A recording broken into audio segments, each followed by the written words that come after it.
യേശു മാത്രം, എൻ്റെ യേശു മാത്രം സ്തുതികൾക്ക് യോഗ്യൻ. വേറെ ആരും വേറെ ഒന്നും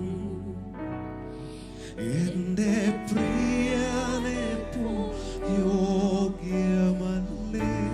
മക്കളെല്ലാം കര ഉയർത്തി പറഞ്ഞു, എൻ്റെ യേശു മാത്രം, യേശു മാത്രം. That's right. യേശു മാത്രം സ്തുതികൾക്ക് യോഗ്യൻ. വേറെ ആരും വേറെ ഒന്നും എന്റെ പ്രിയനെ പോൽ യോഗ്യമല്ലേ. യേശുവേ പോലെ ആരും ഇല്ല,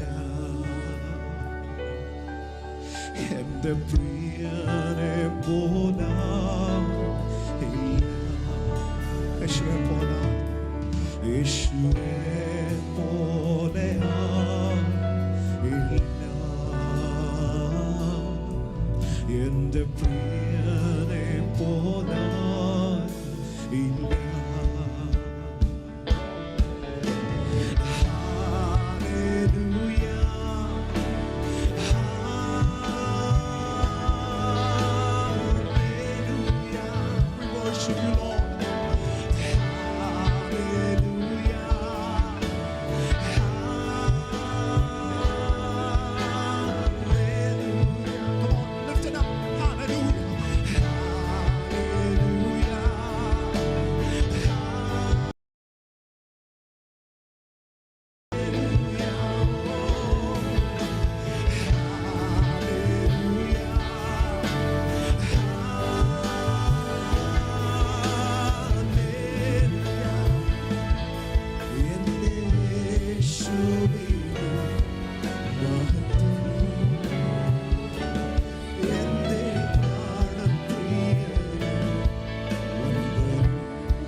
യേശു മാത്രം എന്ന് പറയുന്ന ആ മൊമെന്റിലാണ് വർഷിപ്പ് ആരംഭിക്കുന്നത്.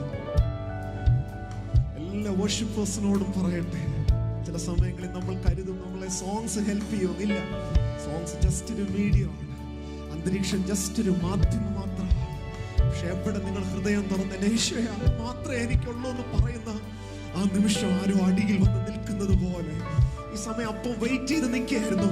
മോൾ അതൊന്ന് പറയാൻ, മോൻ അതൊന്ന് പറയാൻ വേണ്ടി ഏറെ നാളായി കൊതിച്ചു നിന്നൊരു പിതാവിനെ പോലെ ഞാൻ അങ്ങനെ ഒന്ന് ഈ പ്ലാറ്റ്ഫോമിൽ സെൻസ് ചെയ്യുന്നു.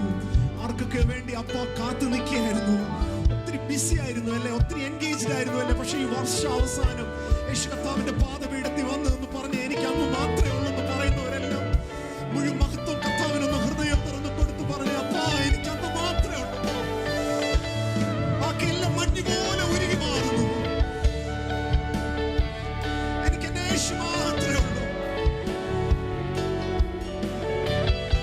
നേടിയതെന്ന് പറയുന്നതും കയ്യിലുണ്ടെന്ന് പറയുന്നതും എല്ലാം അപ്പാ അങ്ങ് മാത്രമേ എനിക്കുള്ളൂ കർത്താവേ. അങ്ങ് തന്ന ശബ്ദം, അങ്ങ് തന്ന ആരോഗ്യം, അങ്ങ് തന്ന ആയുസ്,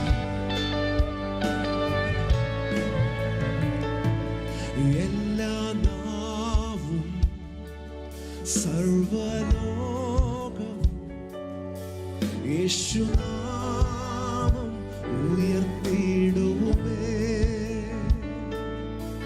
ബഹുമാനവും സ്തുതി സ്തോത്രവും സർവം സ്വീകരിപ്പാൻ യേശു